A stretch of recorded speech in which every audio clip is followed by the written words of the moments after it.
there's that too.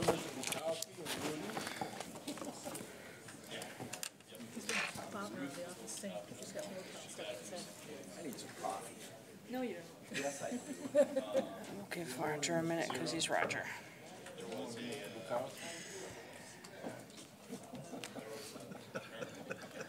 That was an interesting thing. It's my, Regal. Yeah, Regal. No, he sent me a text. He couldn't make it. He didn't tell me why, but that's okay. Right. No time. Good morning. Right? It is my pleasure to start the Finance and Physical Resources Committee meeting. Today is Tuesday, February 19th. It is 8:30 a.m. Given the circumstances in our county, we're going to do something a little different this morning. We're going to take a moment of silence as we remember everything that just happened yesterday in Cedar Springs. It is a significant tragedy for our county, and if we could just take a moment to reflect on that and be grateful for the first responders that we have available to assist with these moments. This is a good time to do that, so please.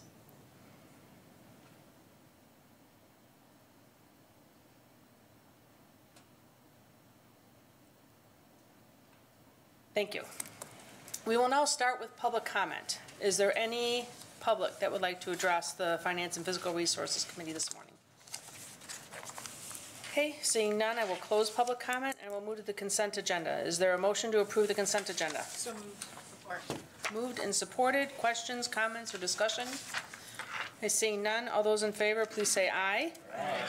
Opposed, same sign. The motion passes. That brings us to item 3 from the Administrator's Office. Wayman? Yes, this is a request to the board to authorize the board chair or his designee or her designee to sign two grant agreements with the Michigan Indigent Defense Commission and approve grant extensions and changes up to 15% of the original award.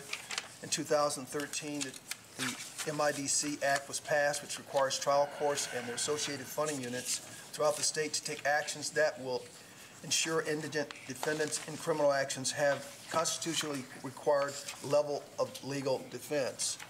The MIDC Act requires the state to provide funding for required activities that meet compliance with new indigent defense standards, which exceeded a funding unit's spending on indigent defense measured over a 3-year period. Kent County submitted implementation plans for the first 4 standards on behalf of 2 courts it funds, the 17th Circuit Court and the 63rd District Courts. These plans were approved by the MIDC in June of 2018. The county needs to sign 2 grant agreements, one for each court to receive the state funding. Receiving the first grant, payment starts a 180-day implementation period, at the end of which the new standards must be fully met. The grant funds, along with the county's local share, will be put into a special project fund that can only be used for its spending on the indigent defense. The grant amounts for the 17th Circuit Court is $840,800 and $92,800 for the 63rd District Court. The grant period is from October 1, 2018 to September 30 of 2019. The grant agreement will be reviewed and approved as to form by corporate counsel prior to submission of the signature. Is there a motion to approve? So moved. Okay, and support. Moved and supported. Questions, comments, and discussion? Yes, Commissioner Bukowski. Thank you, Chair. My question is along the lines of the whole tracking of these changes that have come from our friends in Lansing. I've been aware of this enough in the sense of these changes, making sure that folks are getting the representation, and then I know there are other issues like related to, are we going to treat 17-year-olds like juveniles instead of adults, and will those impacts on us as a county? So I guess that boils down to the question of how well are we tracking these numbers, and then making sure that it remains a high legislative priority so that, again, Lansing doesn't just continue to push the unfunded mandates our way. Right. It is definitely a high level priority for us. It will be, the indigent defense issue has been ongoing for us. It will continue to be. We have several staff that are on this from the administrator's office, working alongside the 63rd District Court the prosecutor, the sheriff's office. In fact, we're very, I would consider, leading in this area. So Craig Paul from our office has been the lead from a legal standpoint. Matthew Van Zetten early on was involved. Linda Howell from our office. And then, of course, we've got the priorities for the Legislative Review Committee coming up. The issue about 17-year-olds aging out. Right. That is an important item that you will be reviewing as a board as well. So that's all on tap for us this coming year. All right. It's out, we're way out in front of this. We're partnering with Oakland County, other counties on the east side. There's a whole collaborative. Craig, you want to come up and just give a thumbnail sketch of that collaborative, what's happening with that? I saw a memo from you to them a week or so ago. Sure. Good morning. As the MIDC has started to get to the point of actual implementation now, it came out with the initial grant agreement and funding arrangements. We looked at that and said, gee, this grant agreement could use some work. We joined with a number of other counties, Oakland, Washtenaw, Allegan, Van Buren, Jackson, Isabella, and said, gee, let's work together to try and get this pulled together in a little bit better shape than it was. And that finally bore fruit, and that's why we're now moving this, the actual approval of the grant agreement forward. We were originally scheduled to start in October, but until we can get the grant agreement in place, that then triggers the release of the funds, and once we get the funds, then we can actually start the implementation. Okay. But we've been working not only with those counties, but within Kent County itself. Everything really centers around work that we do at the jail, and so we've also been having a series of monthly meetings with the courts and funding units within Kent County, because everything wraps around the new corrections officers at the jail and So the the other ability to district escort courts. people. The other district courts. The other district courts. So Right, because we already approved those positions at the jail, correct? To deal with that's the- correct. All right. And we haven't hired yet because we've been waiting for the disbursement of funds. All right, thank you so much. Just watching Lansing. Okay. Anyone else? Oh, yeah. All right. Seeing none, all those in favor, please say aye. Aye. Opposed, same sign. The motion passes. We move to item 4 from Fiscal Services. Wayman? Yeah, this is a recommendation to the Board of Commissioners to appropriate an additional $74,000 to the 2018 Lodging Excise Tax Fund budget. The county levies a lodging tax in the amount of 5% on hotel, motel facilities in Kent County, as provided by PA 263 of 1974. Per the agreement with the Experience Grand Rapids, the county would distribute 17.25% of 2018 lodging excise tax revenue to Experience Grand Rapids. If lodging excise tax revenue is greater than $9,750,000, the county will distribute 17.5% to Experience Grand Rapids. For 2018, the county budget estimated lodging excise tax receipts of $2,500,000 and appropriated $1.8 million for distribution to Experience Grand Rapids. The 2018 lodging tax receipts generated $10.8 million, with $1.8 to be distributed to Experience Grand Rapids. Because of the unanticipated lodging tax, excise tax revenue, an additional appropriation of $74,000 is recommended for distribution to Experience Grand Rapids. Okay, is there a motion to approve? Support. Moved and supported. Questions, comments, and discussion? Yes, Commissioner Morgan. It's nice to see, I've been around when the lodging excise tax was heading in the other direction, and have some incentives in the contract with Experience Grand Rapids, which I thought was a great move. What year are we in the contract, and Wayman, and when will it come up I think we're for? at the third year, I think. Probably I should think have that's asked right. this before the meeting, but No, that's I okay. believe we're entering the third year. Entering the third. 3 of 5? Yeah. I believe it was. 3 of 5? I'll be happy to check and get back to you. Yeah, that'd be great. So, yeah, just wondering where we were as far as, our position in the contract. We meet with Doug Small and his team on a monthly basis, or is it I imagine, bi-monthly, yeah. to make sure that we're on the same page about what they should be delivering. So, Thank you. Okay. Anyone else? Yes, Commissioner Bukowski. Yeah, I just want to welcome the commissioners to my zone of abstentions, where I need to abstain from this just for consistency. Conflict of interest that disability advocates continues to do more and more work with Experience Grand Rapids on accessibility of our various venues and making sure that we're as inclusive and welcoming a community as possible.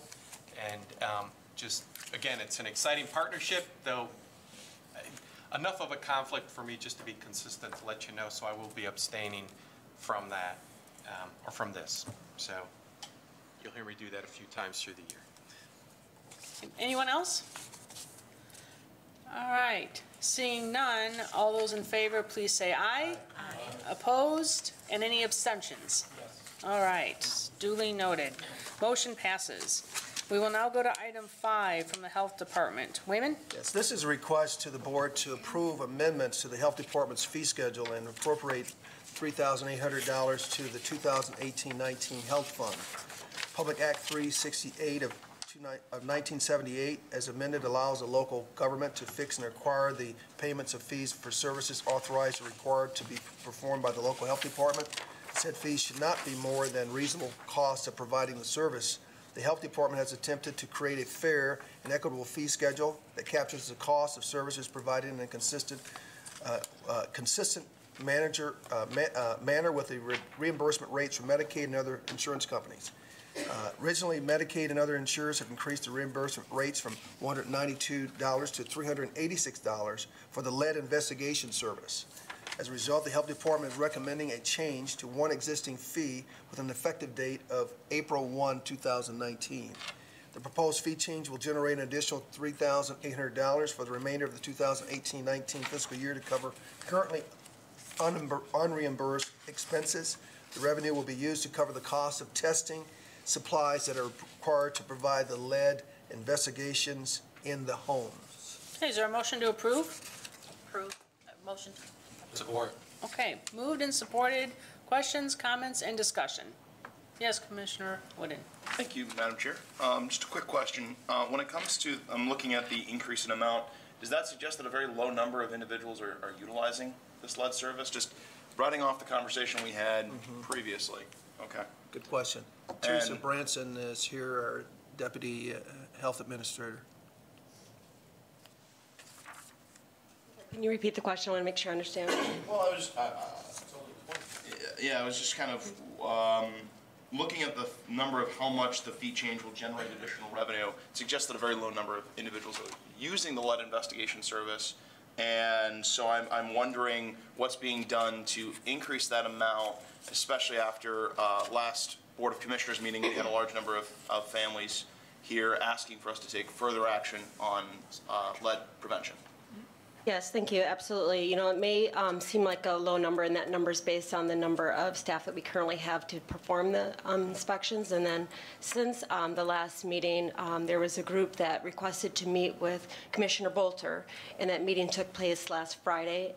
Commissioner Bolter asked Adam London, our health officer, to attend that meeting with that group, moms and grandmothers. And during that meeting, Adam had shared that Commissioner Bolter and him, and I believe Commissioner Womack was also present for that meeting, and just really took the time to listen to those concerns of the moms and grandmothers group.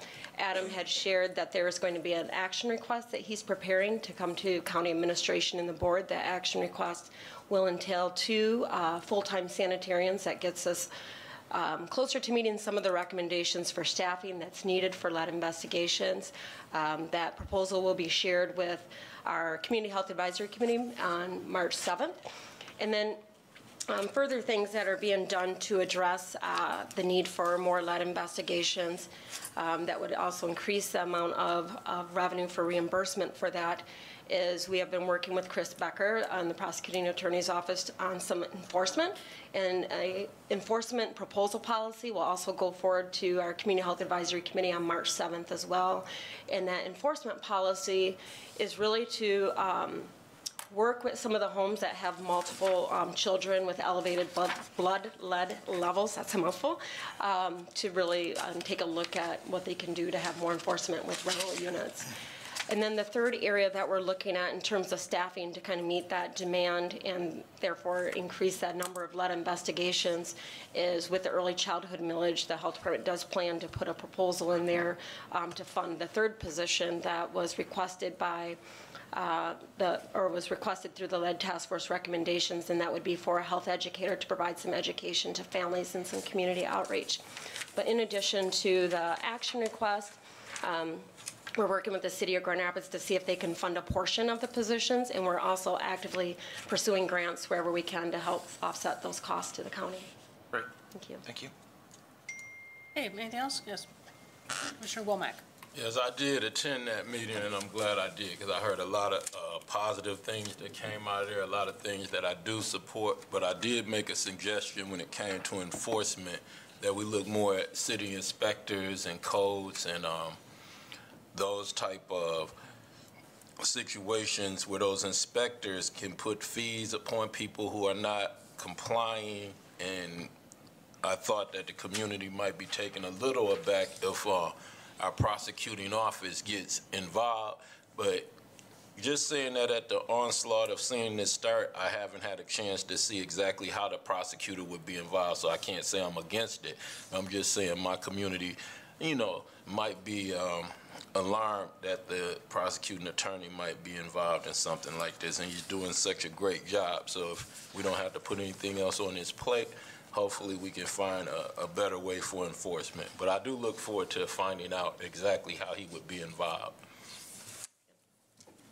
Yes, Commissioner Sparks. Thank you so much. I was wondering about the duplication of services with the grants that you are getting.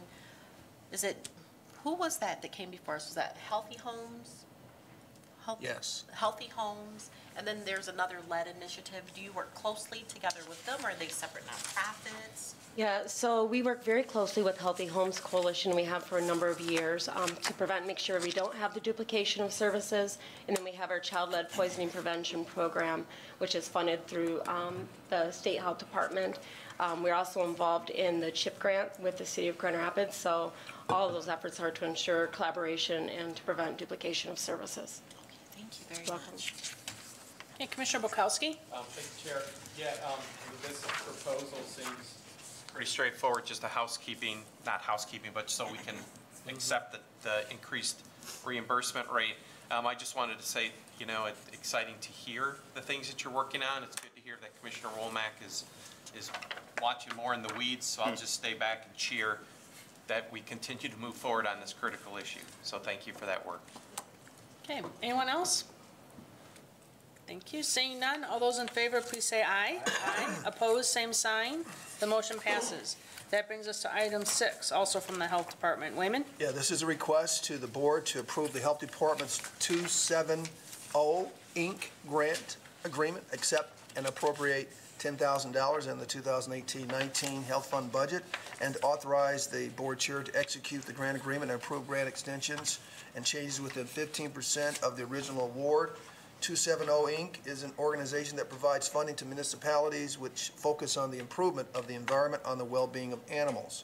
The Health Department has received funding to purchase and install noise baffles in the holding and adoption kennel areas to reduce the anxiety that dogs experience with high levels of noise. Funding is also provided to purchase 2 warming blankets and repair 2 oximeters. Total cost of the equipment and repairs is $10,000. The grant period is December 28, 2018 through June 1, 2019. Is there a motion to approve? Motion. Support. All right, moved and supported. Questions, comments, and discussion on this one? Yes, Commissioner Womack. I would like to know what an oximeter is, so if I ever come across that again, I know exactly what it is and what it does. Yes, the oximeter, essentially, it measures the amount of oxygen in the blood. It can also monitor pulse and heart rate. Okay, thank you very much. Pulse oximeter. Commissioner Bukowski? All right, thank you, Chair. Because my district isn't covered by the road commission, my #1 complaint is the animal shelter, not potholes, which I hear some of you get complaints about. But when it comes to the animal shelter, I mean, this is great that we're getting this grant.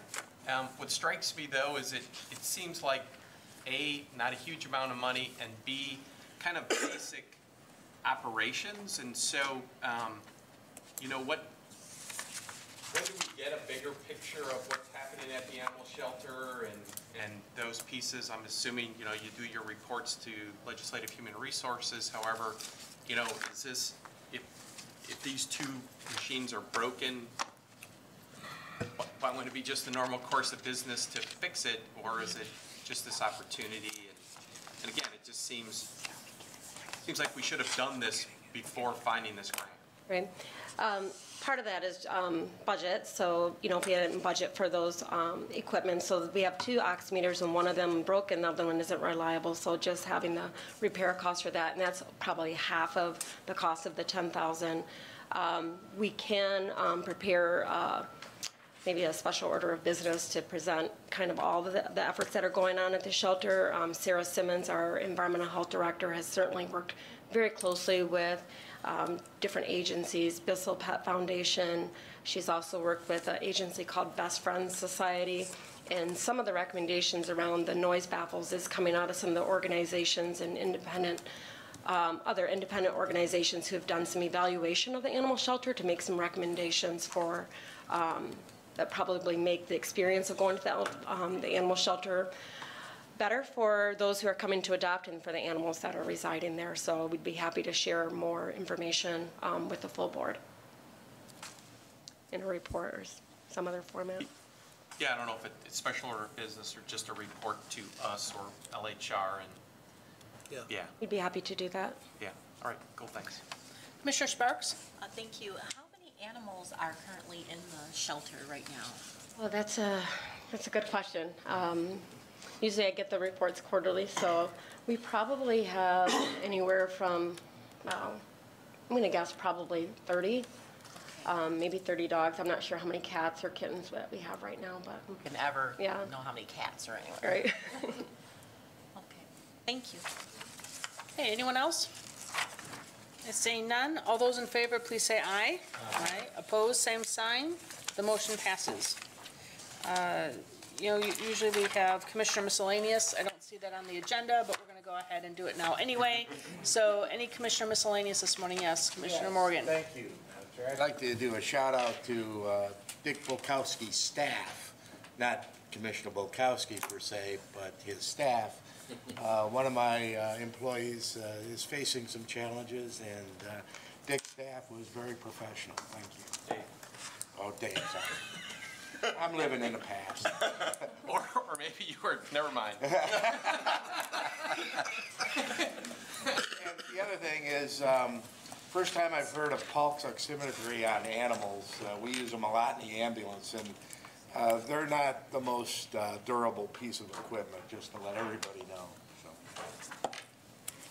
Commissioner Breedy? Thank you, Chair. Hey, Dick. I just wanted to echo, our moment of silence that we had earlier for the Sheriff's Department and all the first responders. It was a very challenging night, it sounds like, and I think the, road ahead will be tough for a lot of family and people that have been working on the scene. So I just want to, say I'm praying for you, and we just all need to keep you guys in our prayers as you work hard through this. So thanks for all that you do. Okay, Commissioner Womack?